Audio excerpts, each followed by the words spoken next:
un momento, en el último canto, surgió una fotografía ahí, no sé si la vio, de un carbón encendido. Nadie lo notó, sí lo notaron. Y recuerdo una anécdota que escuché hace mucho tiempo de un hombre de Dios consagrado, fiel, pero por alguna causa, ahí está, no estire la mano, no se vaya, ahí se antoja como para que nada más se extienda la carne arriba, ¿verdad? Bueno, no hablemos de la carne, hablemos de...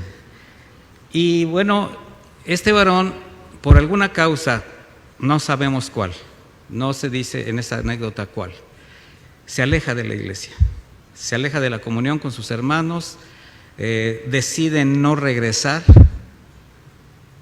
tiene un corazón amargado, un corazón adolorido, algo pasó, algo sucedió, alguien lo dejó caer en el camino, alguien abusó de él, algo sucedió.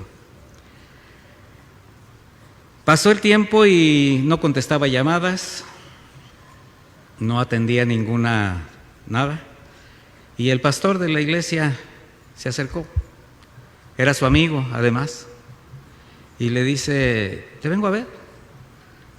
Y esta persona, pues con mucha, hacía regañadientes, lo deja entrar y bueno, pues pásale. ¿Cómo has estado? Bien. ¿Cómo te sientes? Bien. Y dice: pues no veo que hay algo que te suceda. No, yo estoy bien. Y él estaba sentado frente a una chimenea donde estaban carbones encendidos. Y el pastor se le queda mirando y le dice: ¿en verdad estás bien? ¿No quieres platicar? Y se acerca y con las tenazas toma un pedacito de carbón y lo saca de la chimenea y lo pone en el piso a un lado. Y empezaron a platicar. Y le dice: si lo sacas, se va a pagar. Si lo sacas, sí, si lo saco, no solo se va a pagar, se va a perder, se va a convertir en ceniza. Que Dios te bendiga. Y se va. Digo, más, a veces hay cosas que son muy claras. Y precisamente yo no traía esto en la mente, pero cuando vi esa fotografía recordé esta anécdota. Y de hecho, creo que este último canto tampoco estaba ni siquiera, o sea, Dios acomoda siempre las cosas. Y mire, nosotros somos privilegiados, mis hermanos, en pertenecer a la casa del Señor. No sé hasta dónde ustedes están convencidos que es una gracia no solamente inmerecida e inesperada, sino que es algo de lo cual ni siquiera teníamos la menor idea que pudiera ser posible. Y cuando llegamos a la fe, empezamos a descubrir tantas cosas, entre otras también, muchas que no nos gustan, de entre nuestros mismos hermanos. Pero solamente juntos se puede hacer una brasa candente, se puede dar un calor uniforme, se puede hacer algo. En Efesios 4:3, acompáñeme a esa escritura, por favor.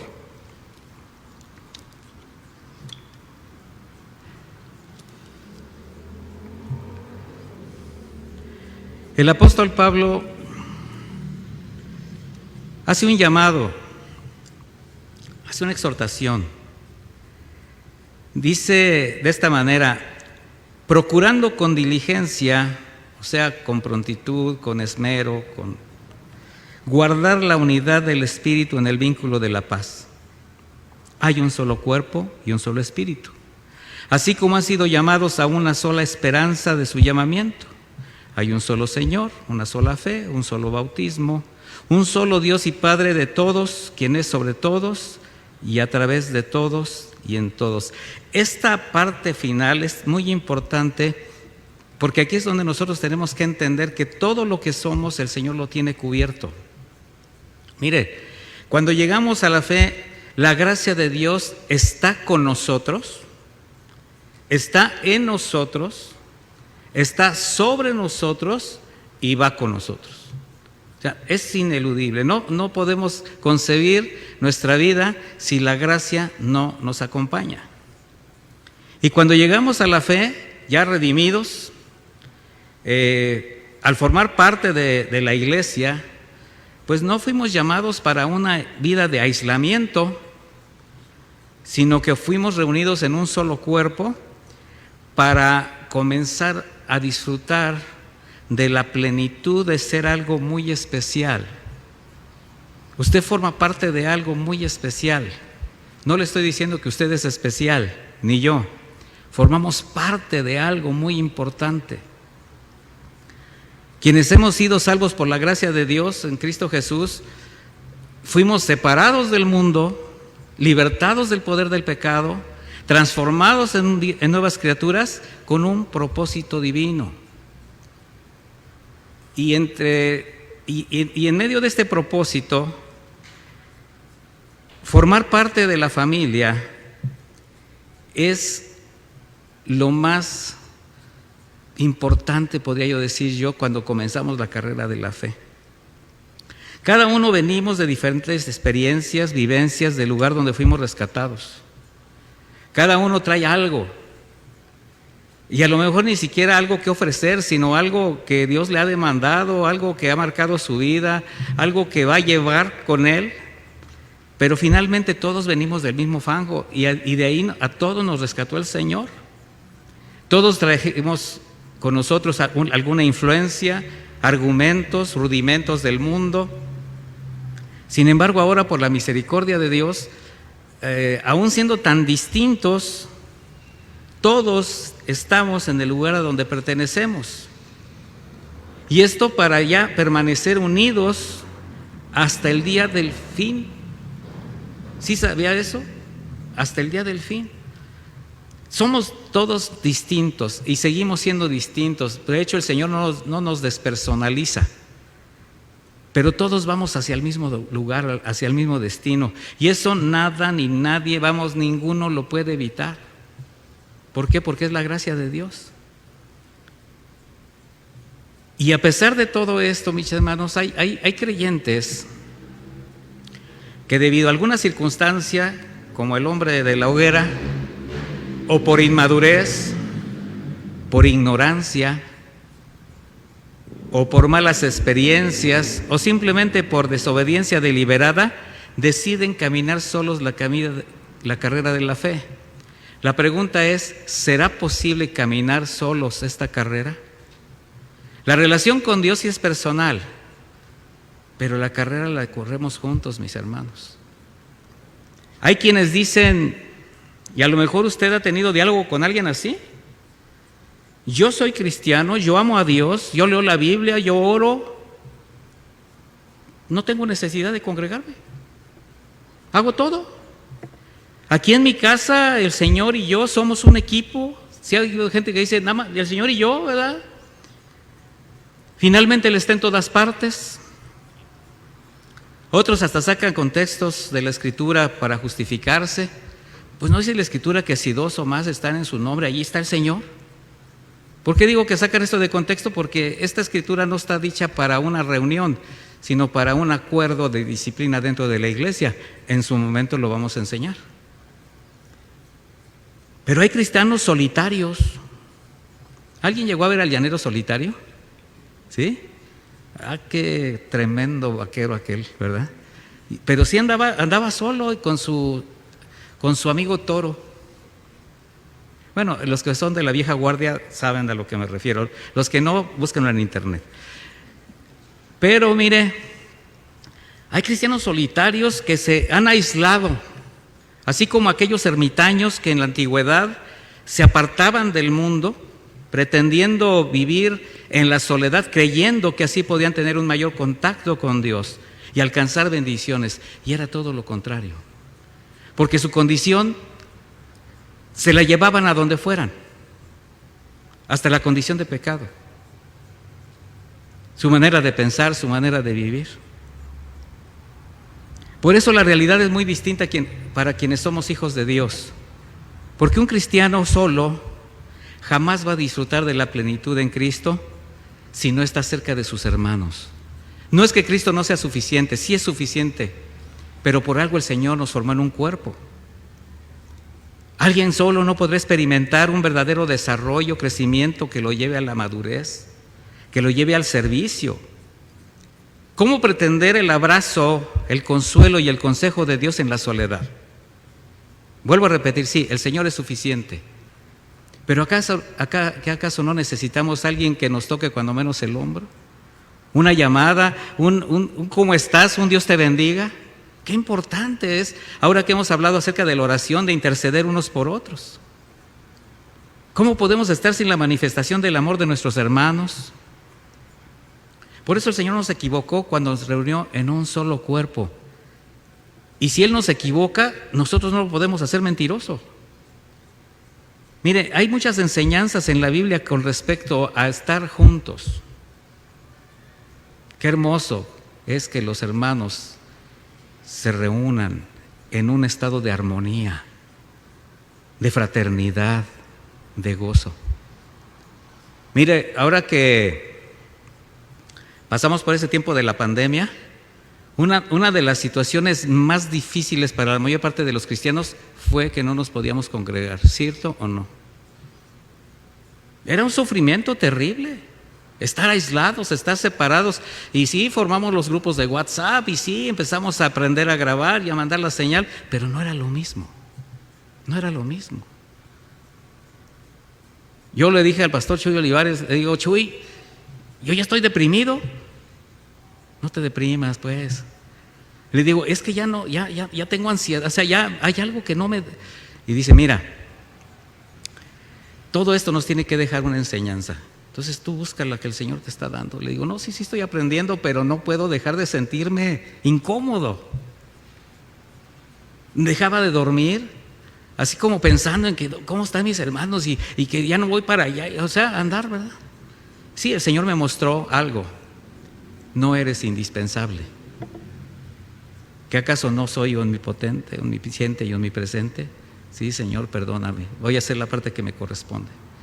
Y aprendimos, pero eso no nos quitó el hecho de que teníamos la necesidad de estar con nuestros hermanos.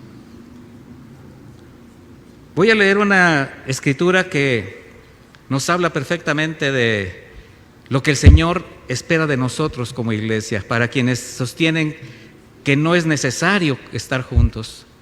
Juan 17:20 dice, pero no ruego solamente por estos, sino también por los que han de creer en mí por medio de la palabra de ellos, para que todos sean uno, así como tú, oh Padre, en mí y yo en ti, que también ellos lo sean en nosotros, para que el mundo crea que tú me enviaste. Yo les he dado la gloria que me has dado, para que sean uno, así como también nosotros somos uno, yo en ellos y tú en mí, para que sean perfectamente unidos, para que el mundo conozca que tú me has enviado y que los has amado como también a mí me has amado. Digo, si esto no hace que alguien entienda la necesidad de estar unidos, entonces tenemos que comprender y dejar perfectamente establecido que los creyentes no podemos ejercer nuestra fe en la soledad. Porque la voluntad de Dios cuando nos sacó del mundo fue traernos con lazos de amor a su luz admirable. Mire, en el mundo sí estábamos perdidos, ahí sí estábamos aislados, destituidos de todo lo que Dios tenía para sus hijos. Pero ahora hemos venido a ser reunidos por medio de Jesús, al amparo de la iglesia, para ser edificados, para ir siendo transformados a la semejanza de Jesucristo, porque todo tiene un propósito. Formamos parte de una gran familia. La Escritura nos muestra que los redimidos hemos venido a constituir una familia donde el Padre, Dios, ahí está, en los cielos, hay un hermano mayor, el primogénito, y ahí, ¿qué cree? Todos los que venimos. Dice Romanos 8:16, el Espíritu mismo da testimonio juntamente con nuestro espíritu de que somos hijos de Dios. Y si somos hijos, también somos herederos, herederos de Dios y coherederos con Cristo. Imagine. Romanos 8:29, sabemos que los que antes conoció también los predestinó para que fuesen hechos conformes a la imagen de su Hijo, a fin que Él sea el primogénito entre muchos hermanos. Desde el punto de vista de lo espiritual, en estos contextos, ¿quién es nuestro hermano mayor?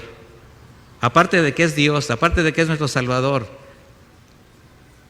Él es el primogénito de todo, mis hermanos. Por tanto, como hijos de Dios, coherederos de Cristo, con Cristo, estamos unidos en una sola familia y todos tenemos y debemos compartir la nueva vida espiritual que tenemos en el Señor. Mire, ninguno podría decir, yo tengo un Padre Celestial, tengo hermanos, pero no quiero saber nada de ellos. O sea, ¿se imagina qué contradictorio? No quiero nada de relación con la iglesia. Soy cristiano, pero quiero continuar haciendo las cosas a mi manera. Además, ahí se la pasan regañando, se la pasan diciéndome lo que tengo que hacer. Mejor prefiero estar solo. Porque hay de todo.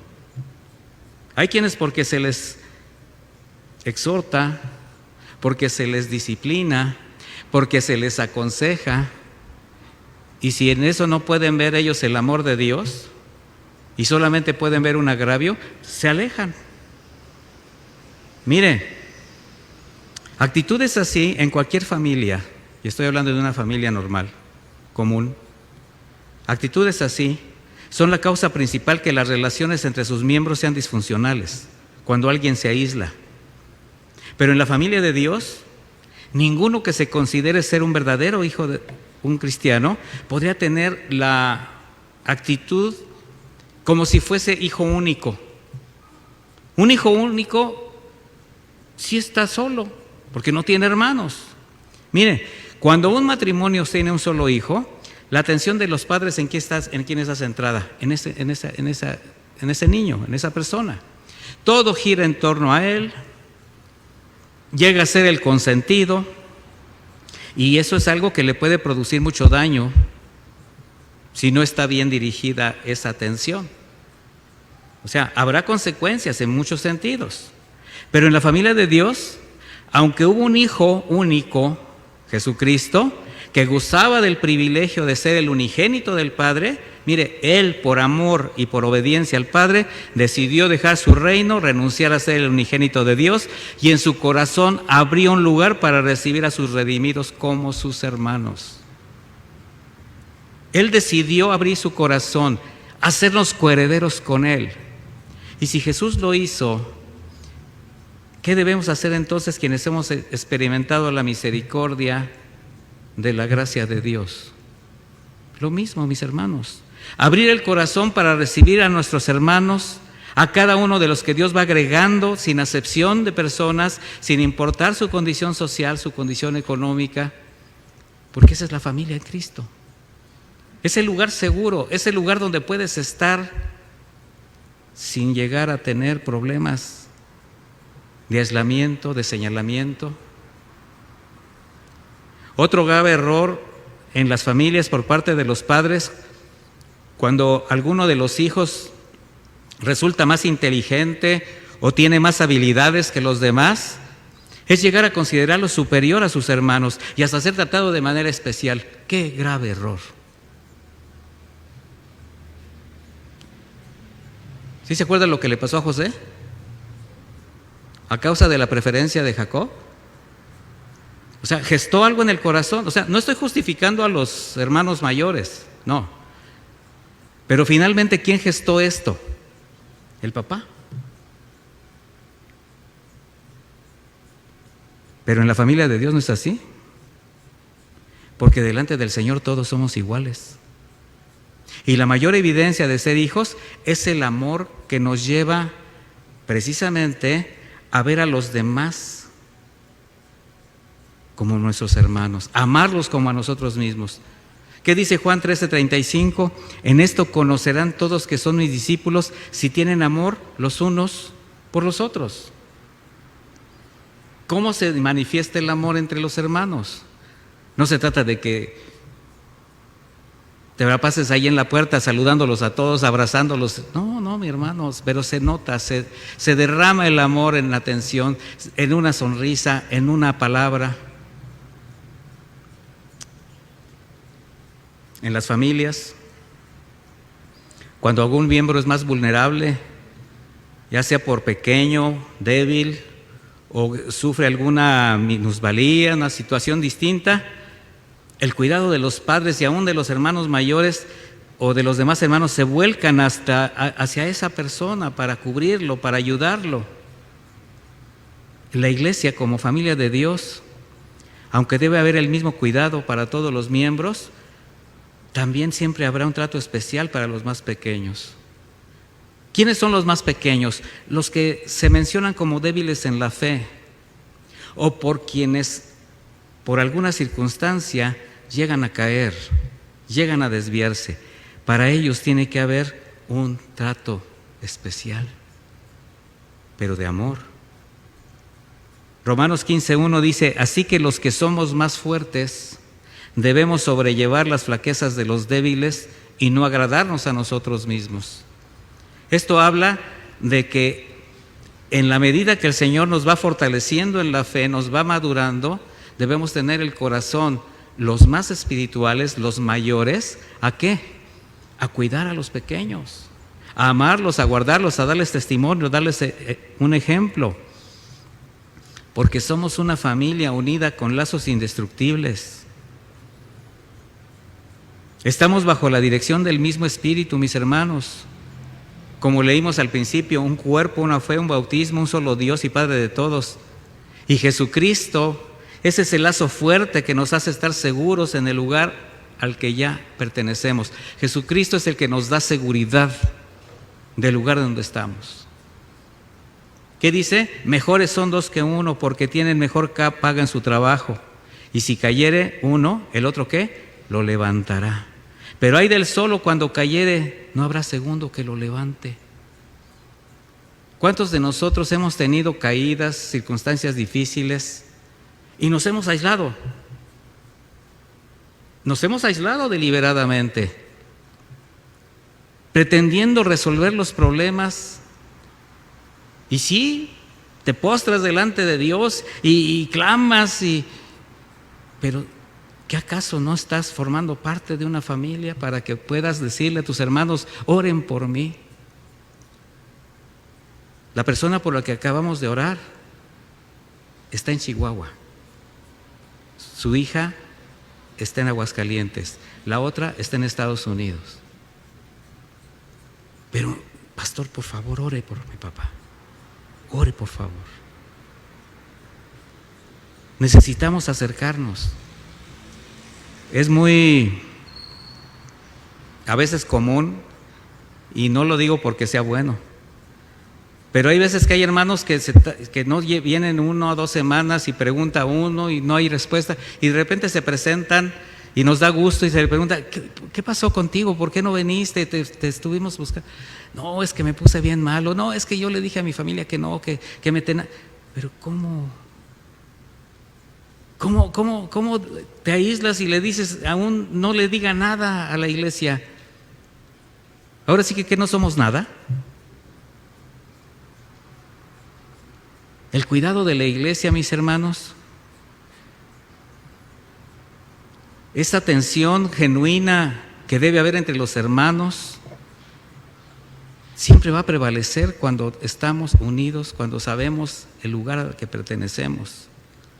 En especial los maduros a los más pequeños. Y esa es la evidencia, lo voy a decir así, ese cuidado, mis hermanos, es la evidencia física, la evidencia presencial del amor de Dios entre nosotros. ¿Me expliqué? Nosotros somos los instrumentos de amor del Señor. Nosotros somos los instrumentos de la predicación del Evangelio. Nosotros somos los brazos del Señor, somos los ojos del Señor,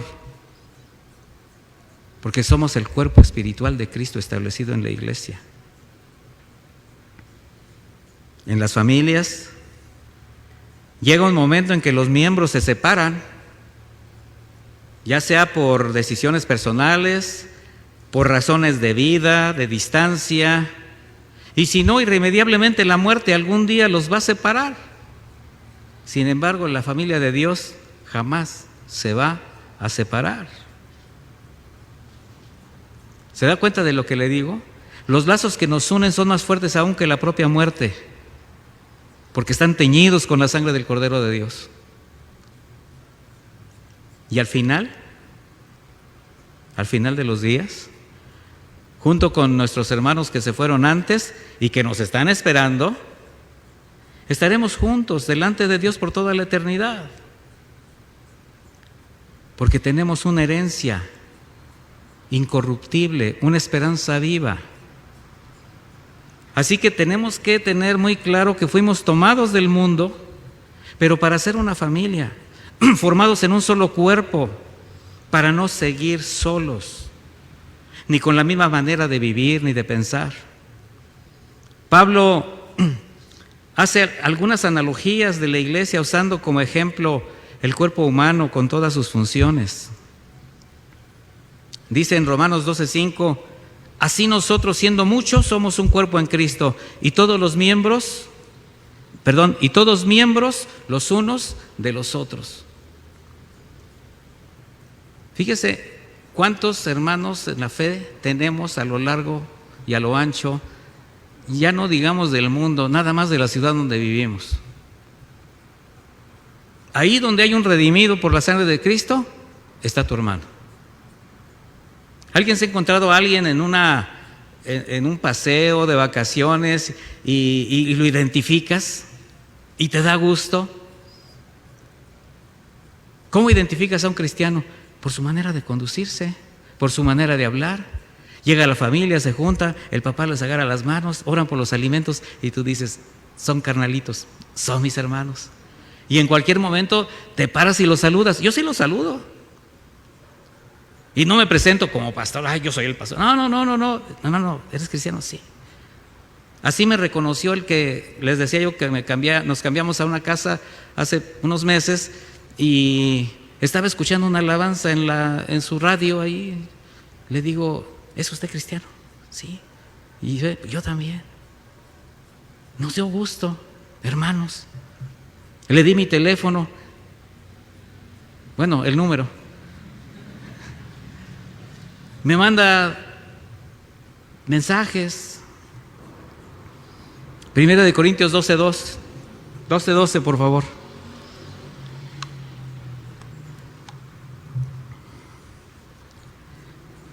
Primera de Corintios 12:12.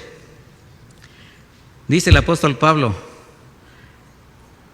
porque así como el cuerpo es uno solo y tiene muchos miembros, pero todos ellos siendo muchos conforman un solo cuerpo, está repitiendo lo mismo que dijo en el libro de los Romanos, dice, así también Cristo es uno solo. Además el cuerpo no está constituido por un solo miembro, sino por muchos. Así cuando el pie diga, yo no soy mano, así que no soy del cuerpo, no dejarás ser parte del cuerpo. Y aun cuando la oreja diga, yo no soy ojo, así que no soy del cuerpo, tampoco dejará de ser parte del cuerpo. Si todo el cuerpo fuera ojo, ¿dónde estaría el oído? Si todo fuera oído, ¿dónde estaría el olfato? Pero Dios ha colocado a cada miembro del cuerpo donde mejor le pareció, porque si todos fueran un solo miembro, ¿dónde estaría el cuerpo? Imagínense todos convertidos en un solo cuerpo, ¿verdad? Pues solamente Wazowski, ¿verdad? Un ojo con patas, ya. Pero ese no es el cuerpo de Cristo. Esa es una caricatura. Y nosotros pertenecemos a algo importante. Porque hay algo que nos identifica, nos vincula, nos hace tan parecidos, aunque seamos distintos en muchos sentidos. Porque llega un momento en que nos empatamos de tal manera que aunque hayamos vivido en diferentes lugares, en diferentes regiones, en diferentes tiempos, llega un momento que platicas con el hermano y parece que lo conoces de toda la vida. ¿Sí o no? Hay algo que te vincula. Y así como la sangre fluye en la vida, por el cuerpo, esto es una analogía que quiero hacer, la sangre fluye y da vida a todos los miembros del cuerpo. Por eso, aunque todos los miembros sean diferentes, fluimos en un mismo sentir. En la iglesia, ¿qué es? La esencia de Jesucristo. Es la que nutre, la que sostiene, la que nos da vida. Unidos en Él, mis hermanos. Y por esa vida, los verdaderos hijos de Dios, ya no podemos ser solitarios ni indiferentes unos con otros. Por eso les decía, cuando identificas tu lugar en el cuerpo, te das cuenta que es para estar allí en todo momento. Formas parte de algo especial. Y así cuando te encuentres a algún hermano en algún lugar, vas a ver que tu corazón te va a dar un vuelco ahí, y el abrazo es agradable, porque somos familia de Dios. Ahora, yo estoy hablando de verdaderos cristianos, porque hay los de la secreta. Vas a un lugar, te los encuentras en la calle, hasta los de la misma iglesia, y bueno, a veces no quieren ni que le digas hermano, ¿verdad? Son de los que hasta se ofenden, o sea, como que tienen una doble vida, quizás. Otra analogía para llamar a la iglesia es casa espiritual. Dice Primera de Pedro 2:4, yo se lo voy a leer. Acercándose a Él, es Jesús, la piedra viva, que fue ciertamente rechazada por los hombres, pero delante de Dios es elegida y preciosa. También ustedes sean edificados como piedras vivas en casa espiritual, para ser un sacerdocio santo, a fin de ofrecer sacrificios espirituales agradables a Dios por medio de Jesucristo. La Biblia muestra al Señor Jesús como la principal piedra viva de un edificio, de un gran edificio. Es la piedra angular escogida, dice, y preciosa. Él es la roca, Él es el fundamento de la fe cristiana. El lugar de Jesucristo está en la parte más alta, porque es la piedra angular, pero también está en la parte más baja, porque Él es el que cimenta a cada uno de nosotros.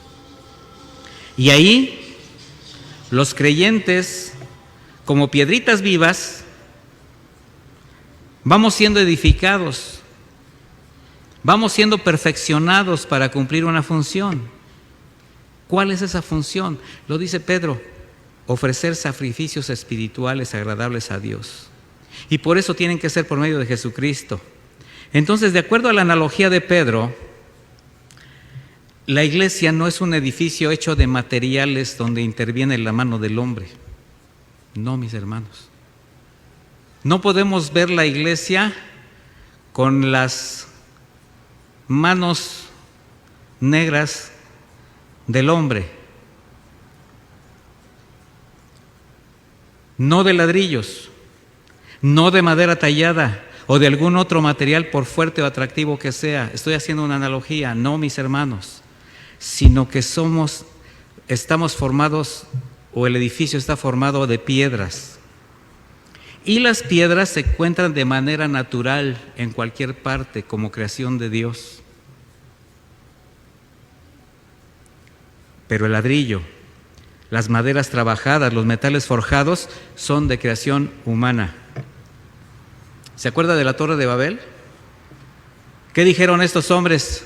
Levantemos una torre para llegar hasta los cielos y hagámonos un hombre. ¡Cuánta soberbia! Pero ellos levantaron algo con sus manos. ¿Y saben qué terminó? En nada. De manera que la iglesia está siendo edificada con piedras comunes y corrientes, a veces más corrientes que comunes. Piedras que ningún hombre escogió, o labró, o decidió acercar. Piedras que Dios en su misericordia tomó del mundo para que por la fe formaran parte de este gran edificio. Mas a todos los que le recibieron, a los que creen en su nombre, les dio potestad de ser hechos hijos de Dios, los que no son engendrados de sangre, ni de voluntad de carne, ni de voluntad de varón, sino de Dios. Él nos trajo. Y hay una gran diferencia, mis hermanos, entre un montón de piedras y una casa construida con piedras. Antes que la casa se construya, solo hay un montón de piedras. ¿Quién ha visto una construcción o quién ha construido? Y ahí está, ¿verdad? De repente hay un plano y lleva piedra y llega el volteo y es un montón de piedras. No hay nada. Pero con el tiempo, bajo el diseño y la dirección del arquitecto, la destreza de todos sus trabajadores de la obra, pues vemos cómo cada piedra va siendo colocada en su lugar, formando una bella casa. Entonces, si continuamos con la analogía de Pedro y remontándonos un poco al pasado, imagine un montón de piedras, donde una sola piedra es algo pues aislado, inútil. Se puede ya ve que la vez pasada nos imaginamos que éramos un pedazo de madera, luego un pedacito de barro. Ahora imagínense que es una piedra en ese montón. Bueno, una piedra sola en sí misma es algo inútil. Y si tú puedes preguntarle a la piedra, piedra, ¿qué haces aquí? Pues te va a decir, no sé. ¿Para qué sirves? No sé. ¿Cuál es el propósito de estar aquí? No sé. Pero formar parte de la casa de Dios te da identidad, te da un nombre, te da un lugar, le da sentido y propósito a tu vida. Por eso cuando las piedras ya forman parte del precioso edificio y cuando le preguntas a esa piedra, a lo mejor a la misma, ¿quién eres? Te va a decir, yo soy la piedra Juan y formo parte de la pared derecha de este bonito edificio. ¿Y tú? Yo soy la piedra María y estoy en el ángulo izquierdo de aquí del edificio. Me toca sostener en la esquina. Mis hermanos, al estar juntos, fundamentados en la roca, si le preguntas a la piedra Juan, ¿y quién está a tu lado? Te dirá con confianza, pues encima de mí está la piedra Lolita y la tengo que sostener, pero debajo de mí está la piedra Pancho, ¿verdad? A la izquierda tal piedra, porque ya nos conocemos. ¿Y qué estás haciendo aquí con todos ellos? Pues aunque somos unas simples piedras, estamos formando parte de un edificio hermoso. Antes no éramos nada, pero ahora la vida tiene sentido, tiene propósito. Ya no soy una piedra arrumbada, soy una piedra edificada en la casa del Señor. ¿Qué te hace sentir eso, mi hermano? De esta manera, todos, de acuerdo al diseño y la voluntad del Supremo Arquitecto, fuimos puestos en un determinado lugar del edificio para cumplir una misión. Aclaro que ninguna piedra de estas está puesta en la parte superior, porque es la piedra angular, ni la parte inferior, porque es el lugar del fundamento, y los dos son de Jesucristo. Siempre en medio, donde por encima hay una piedra a la que debes sostener, por debajo hay otra piedra que te sostiene, pero nadie está solo, nadie está abandonado, nadie se puede sostener solo. El Señor nos tomó de la cantera del mundo, mis hermanos, y nos trajo a la iglesia para ser edificados. Porque una piedra separada era inútil, pero una piedra construida junto con otras se llama casa de Dios. Y esa es la diferencia. Así que la iglesia es mucho más que una familia, mucho más que un edificio. La iglesia es el cuerpo espiritual de Cristo establecido en este mundo para dar esperanza. Pero si nosotros mismos nos separamos, si nosotros mismos nos aislamos, Pudiera ser que de una familia un hijo quisiera vivir solo y se vaya de la casa familiar.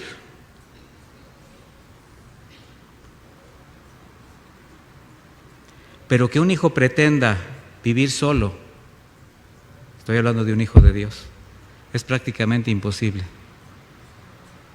Puedes ir a donde quieras, pero sigues perteneciendo a la misma familia, a la misma casa. La Escritura nos muestra a la iglesia como cuerpo. ¿Qué significa esto?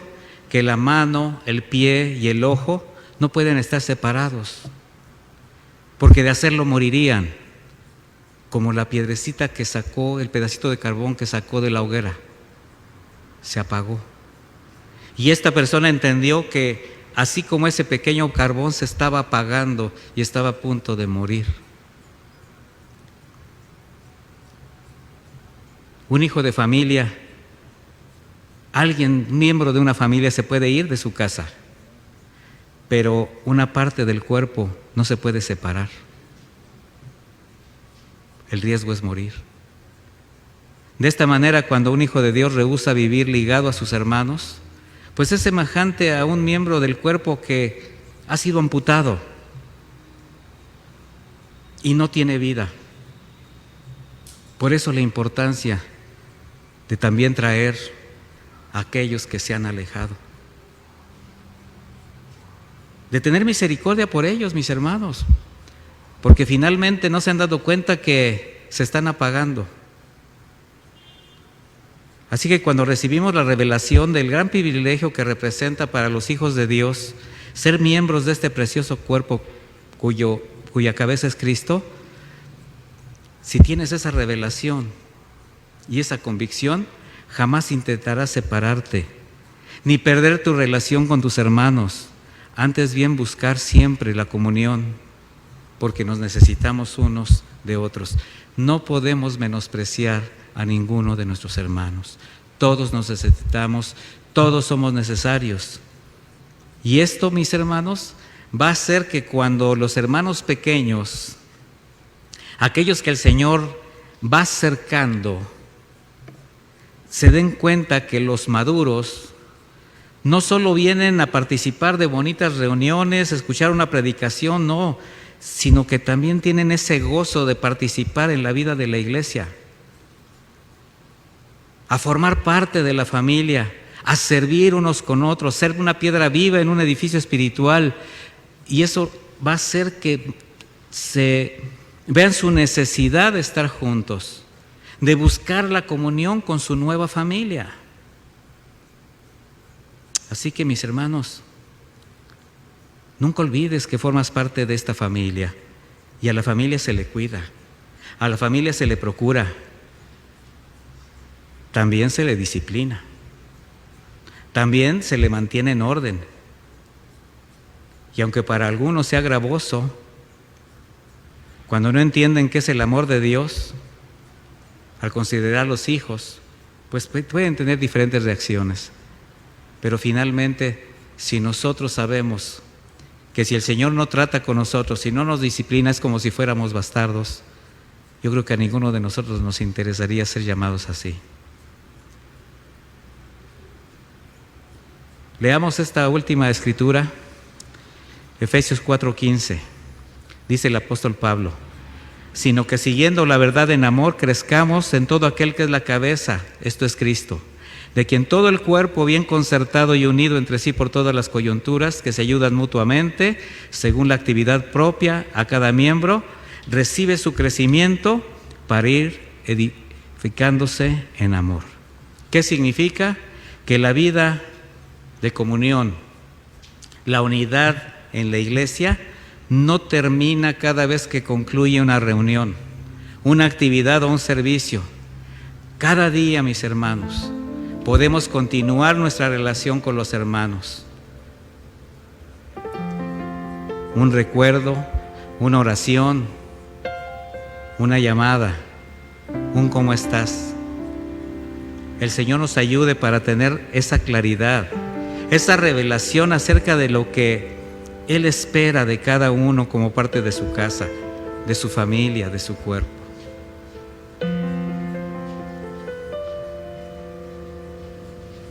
Un solo cuerpo, un solo bautizo, una sola fe, un solo Dios.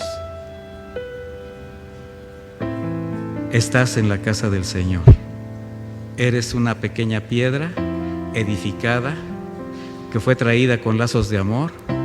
Separado estabas del mundo, pero ahora perteneces a la casa de Dios. Vamos a hacer una oración, mis hermanos. Vamos a darle gracias. Te damos gracias, Señor,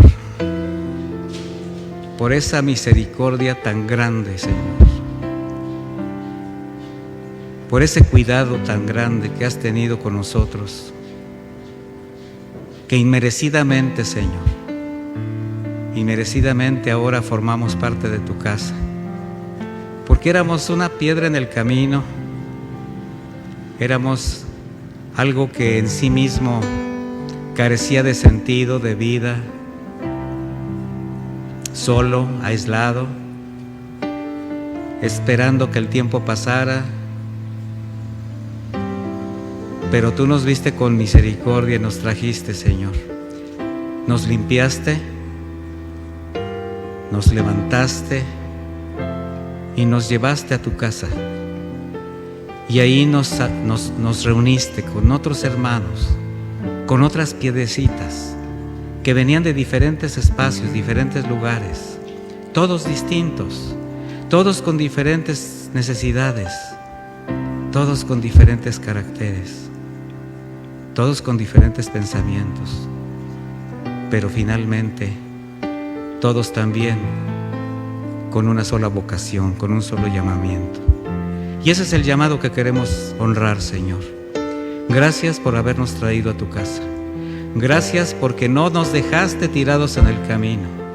Gracias porque tú tuviste misericordia. Queremos decirte que te amamos, Señor, que no podemos vivir sin ti, que formamos parte de tu casa y por tanto, Señor, ahora solamente esperamos el día en estar contigo junto con nuestros hermanos por toda la eternidad. En el nombre de Jesús. Amén y amén.